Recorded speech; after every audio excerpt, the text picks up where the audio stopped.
মধ্যে আছে। মানুষ চাই দুর্বৃত্তায়নের হাত থেকে মুক্তি। এই দেশটা যে তোমাদেরকেই এগিয়ে নিয়ে যেতে হবে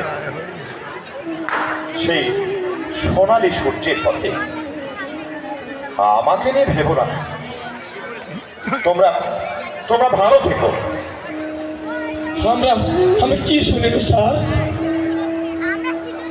হয় স্যার, আপনার কথা শুনে গ্রামের সমান মানুষ কান্দিবা দেখছে। কি কই স্যার? তাই বলিল কে আবার ওই সামাদার তার সাঙ্গপাঙ্গরা ওরা অনেকদিন থেকেই স্যারকে অপছন্দ করতো, স্যারকে বিব্রত করতো।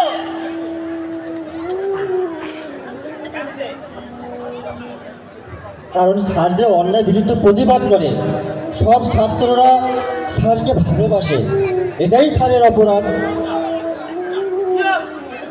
তাই বলিয়া চাকরি থেকে তাড়িয়ে দেওয়া লাগবে। থাক, এসব নিয়ে আর কোনো কথা নয়, কোনো অভিযোগ নয়। আমাকে সরিয়ে যদি কলেজের শিক্ষার মান উন্নয়ন হয় তাহলে ক্ষতিটা কি? শুধু এটুকুই বলবো,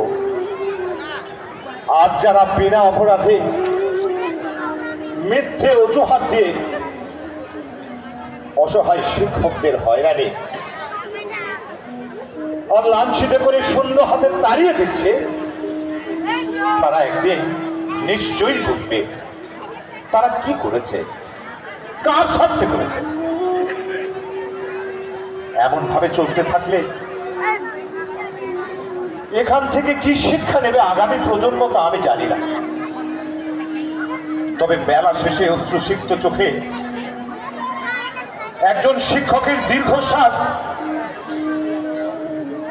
কোন গন্তব্যে নিয়ে যাবে আমাদের আগামী প্রজন্মকে, সেটা আজকের সুধীজনকে অনুধাবন করতে হবে। আজ হয়তো আমরা উপলব্ধি করতে পারছি না আমাদের ভবিষ্যৎ গন্তব্য কোথায়, কিন্তু যখন ভুল ভাঙবে তখন হয়তো আবার সোচ্চার হতে হবে ছাত্র জনতাকে। কিন্তু ততক্ষণে হয়তো আবার অনেকটা পথ আমরা পিছিয়ে যাব। তবে আমি আশাবাদী মানুষ। লক্ষ শহীদের আত্মত্যাগ কখনো বৃথা যেতে পারে না। স্রষ্টা আমার নিয়তিতে যা লিখেছিল তাই হয়েছে। তবুও সারাটা জীবন অন্যায় অনাচারের বিরুদ্ধে লড়াই করে যাব। তোমাদের পাশে থেকেছি, থাকবো। তাতে যদি আমার জীবন বিপন্ন হয় তবু লড়াই করবো তোমাদের জন্য। তোমরা যে এই দুর্ভাগা জাতির এক টুকরো আশার আলো, কখনো ভেঙে পড়ো না। আমার বিশ্বাস আধার পেরিয়ে আবার নতুন রূপে সূর্যোদয় হবে, এটাই চিরন্তন সত্য। যাও, তোমরা ঘরে ফিরে যাও। তাছাড়া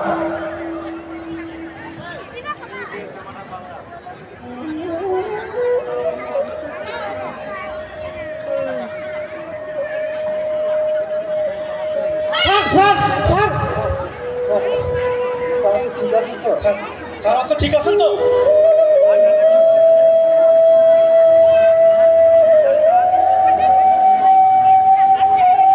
না, আমি ঠিক আছি। তোমরা ভেবো না। আজ আমি ক্লান্ত, পরিশ্রান্ত। এখন একটু বিশ্রাম নেবার পালা। যাও, তোমরা ফিরে যাও। আর শোনো, সামনে অনেক বড় ঝড় আসতে চলেছে। জাতির পতাকা খামছে ধরতে এক অদৃশ্য শক্তি প্রাণপণ চেষ্টা করছে, তাণ্ডবে মেতে উঠেছে। ওদের প্রতিহত করতে গেলে আগামী দিনের জন্য তোমাদের প্রস্তুত হতে হবে। কি পারবে না তোমরা? পারবো স্যার, আমাদের যে পারতেই হবে স্যার। যে কোনো দুঃশাসন আর অপশক্তির ভিত কাঁপিয়ে দিতে আমরা নির্ভয়ে সবাই প্রস্তুত।